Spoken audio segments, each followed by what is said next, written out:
আমার চাকরির বেতনের টাকাটা যখন আমার স্বামী আসিফের হাতে তুলে দিলাম, সে টাকাটা গুনে আমার দিকে তাকিয়ে বলল, তুমি তো 30,000 টাকা বেতন পাও, এখানে তো দেখছি মাত্র 10,000 টাকা।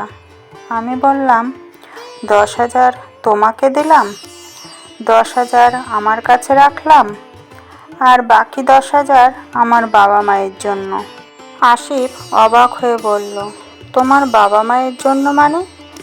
মেয়েকে বিয়ে দিয়েছে মানে মেয়ের উপর তাদের দায়িত্ব শেষ, আর স্বামীর বাড়ি পা রেখেছ মানে তোমারও তাদের উপর দায়িত্ব শেষ। আলাদা করে ওদের প্রতি মাসে তোমার টাকা দিতে হবে না। দাও, বাকি টাকাটা দাও। আমি বাবা মায়ের জন্য যে টাকাটা আলাদা করে রেখেছিলাম, সেই টাকাটা আসিফের হাতে তুলে দিলাম। আসিফ টাকাটা গুনে বলল, তোমার নিজের জন্য টাকা রাখতে হবে না, তোমার যা লাগে সব তো আমিই দেই। আসিফের কথার ধরন দেখে বুঝতে পেরেছিলাম কি বোঝাতে চেয়েছে। আমি আমার জন্য রাখা টাকাটাও চুপচাপ তার হাতে দিয়ে দিলাম। শাশুড়িও কিছুটা তার ছেলে আসিফের মতোই। একদিন মার্কেট থেকে একই রঙের দুটো শাড়ি এনে শাশুড়িকে দেওয়ার পর শাশুড়িও বলল, বৌমা, একই রঙের দুটো শাড়ি এনেছো কেন? দুটো দুই রকমের আনতে। আমি বলেছিলাম, একটা আপনার জন্য, একটা আমার মায়ের জন্য। সেদিন শাশুড়িও বিরক্ত হয়ে বলেছিলেন, তোমার আহ্লাদ দেখে বাঁচি না। মেয়ে মানুষের বিয়ের পরে স্বামীর বাড়িই সব, এত বাপের বাড়ির কথা চিন্তা করলে হবে? মাথা নিচু করে বলেছিলাম, ঠিক আছে, আর বাপের বাড়ির কথা চিন্তা করব না। পরদিন সকালে অফিসে যাওয়ার সময় আসিফকে বললাম, আমাকে ভাড়া বাবদ 200 টাকা দিও। আর শোনো, বাসায় ফেরার সময় আমার জন্য নতুন 2 সেট ব্রা প্যান্ট নিয়ে এসো। আর হ্যাঁ, ফার্মেসি থেকে 1 প্যাকেট প্যাডও। ব্রা আনার সময় আবার ভুল সাইজ নিয়ে এসো না কিন্তু। যদি আনো তাহলে তোমাকেই আবার সেটা চেঞ্জ করতে যেতে হবে। কথার ধাক্কাটা হয়তো আসিফ নিতে পারিনি, তাই বোবা হয়ে গেল। আমি মানিব্যাগ থেকে 200 টাকা নিয়ে অফিস চলে গেলাম। অফিস থেকে ফেরার পর শাশুড়ি একটা শাল দেখিয়ে বলল, এটা রিনা আমার জন্য কিনে পাঠিয়েছে। কেমন হয়েছে বৌমা? কিছুটা অবাক হয়ে বললাম, রিনার তো বিয়ে হয়েছে, সে শাশুড়ির জন্য শাল না কিনে কোন আক্কেলে আপনার জন্য কিনেছে বুঝলাম না। বিয়ের পর শ্বশুর বাড়ি মেয়েদের নিজের বাড়ি, জানি না রিনার আহ্লাদ কেন। যাই হোক, শালটা আমি নিয়ে গেলাম, পরে সময় মতো রিনার কাছে পাঠিয়ে দেব। কথা বলে শাশুড়ির গা থেকে শালটা খুলে নিলাম, নিয়ে নিজের ঘরে চলে এলাম। কিছুক্ষণ পর আসিফ বাড়ি ফিরলে তাকে জিজ্ঞাসা করলাম, আমার জিনিসগুলো এনেছো? আসিফ মুখ ভোঁতা করে বলল, না আনিনি। কিছুটা রেগে বললাম, আনোনি কেন?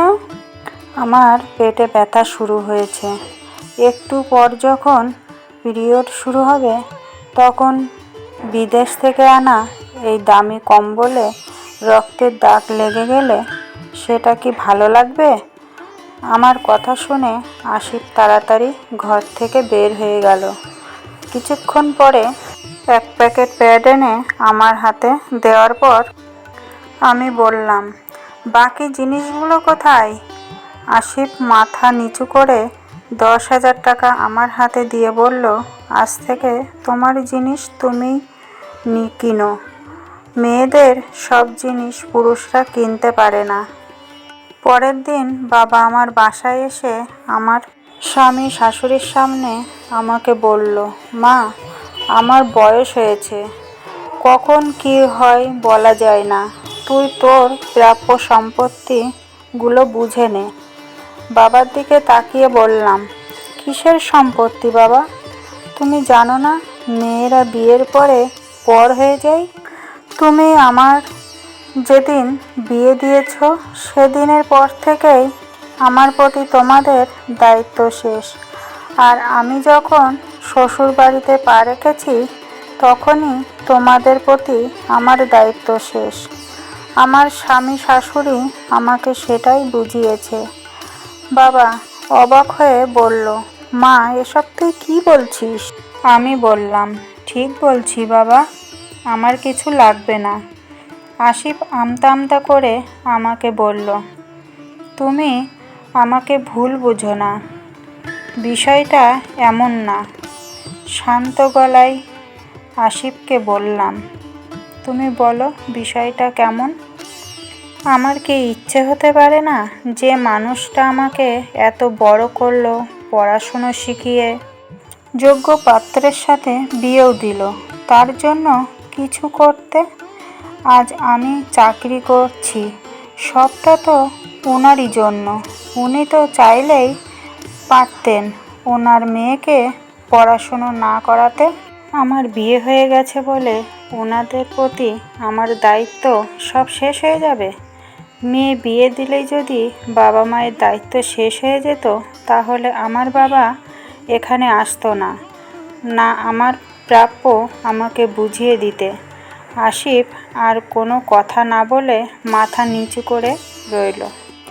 আমি তখন শাশুড়িকে বললাম, এক মাকে ছেড়ে আর এক মায়ের কাছে এসেছি।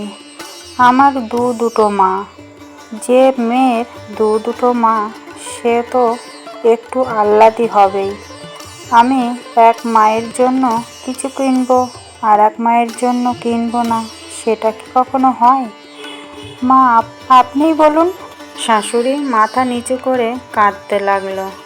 আসিফ আমার হাত ধরে বলল, তুমি তোমার সম্পত্তি নাও কিংবা না নাও, এতে আমার বিন্দু পরিমাণে আপত্তি নেই, কিন্তু তুমি আমাকে কখনো ছেড়ে যেও না। আমি চাই তোমার সাথে থেকে আমার মন মানসিকতা পরিবর্তন হোক। বাবা আমাদের এসব কথা শুনে অবাক হয়ে বলল, মারে আমি তো কিছুই বুঝতে পারছি না। হেসে বললাম, তেমন কিছু না বাবা, একটু সমস্যা হয়েছিল, তোমার সামনেই সেটা সমাধান হয়ে গেল। শাশুড়ির কাছে গিয়ে তাকে জড়িয়ে ধরে বললাম, আহারে সোনা, শালটা নিয়ে গেছি বলে কান্না করতে হবে না। শাশুড়ি আমার কানটা ধরে বলল, ফাজিল মেয়ে, আমার সাথে ঢং করা হচ্ছে? শালের জন্য না, আমি আমার করা ভুলের জন্য আমি এক মেয়েকে বিয়ে দিয়ে আমার আর এক মেয়েকে পেয়েছি, সেই খুশিতে কান্না করছি। মানুষ কখনো ভুলের ঊর্ধ্বে নয়। সংসার জীবনে এমন সমস্যা হতেই পারে। আপনার প্রতিবাদ কৌশলটা শুধু একটু অন্য রকম হোক, প্রতিবাদের কৌশল হোক একদম অন্য রকম।